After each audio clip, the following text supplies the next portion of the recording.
les vœux de religion sont-ils des conseils évangéliques ou au contraire des préceptes évangéliques? Alors d'abord, il faut que je rappelle la différence entre ces deux notions. Le précepte évangélique, c'est ce qui est obligatoire, sinon on ne peut pas aimer Dieu, on ne peut pas aimer son prochain. Par exemple, il est obligatoire de ne pas tromper sa femme, de ne pas commettre l'adultère, c'est un péché mortel contre elle, et donc une blessure contre Dieu le Père qui a uni ce couple. Donc il est de précepte d'avoir dans le couple une chasteté qui consiste à la fidélité à sa femme, à son mari, une fidélité qui lui réserve la sexualité. C'est essentiel. Ça, c'est un précepte évangélique.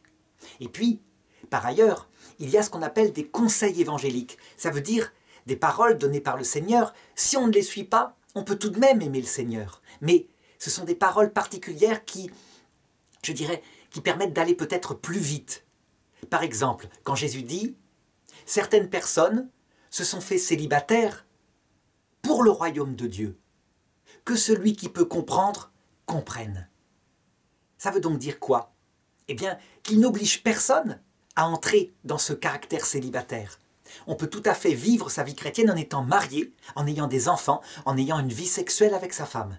Mais il donne un conseil évangélique, il n'oblige absolument personne, on le voit bien, et il dit même, celui qui peut comprendre soit par sa raison, inspiré par l'Esprit Saint, soit par un appel particulier venant de l'Esprit Saint, ce qu'on appellera une vocation, eh celui-ci pourra se donner à cette forme de vie. Et donc on doit dire que les vœux de religion ne sont pas des préceptes évangéliques. Ils font partie des conseils évangéliques donnés par Jésus dans plusieurs passages que je vais citer ici. Pour la pauvreté, c'est Matthieu 19, 22. Donc Jésus lui dit « Si tu veux être parfait, va, vends ce que tu possèdes et donne-le aux pauvres, et tu auras un trésor dans les cieux, puis viens et suis-moi. » Pour le vœu de chasteté, c'est Matthieu 19, 12. Il y a en effet des célibataires qui sont nés ainsi, du sein de leur mère. Il y a des célibataires qui sont devenus par l'action des hommes. Il y a des célibataires qui se sont faits ainsi à cause du royaume des cieux. Qui peut comprendre, qu'ils comprennent. Pour le vœu d'obéissance, c'est moins net de la part du Seigneur, mais on a chez les apôtres parfois cette chose-là. Par exemple, en 2 Corinthiens, chapitre 2, verset 9, « Aussi bien en écrivant, je me proposais de vous mettre à l'épreuve et de voir si vous êtes en tout point obéissant. »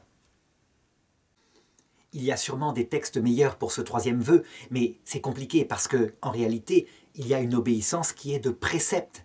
Obéir à Dieu, c'est faire sa volonté, évidemment, c'est de précepte. Et puis une obéissance, comme on va le voir, qui est un conseil évangélique.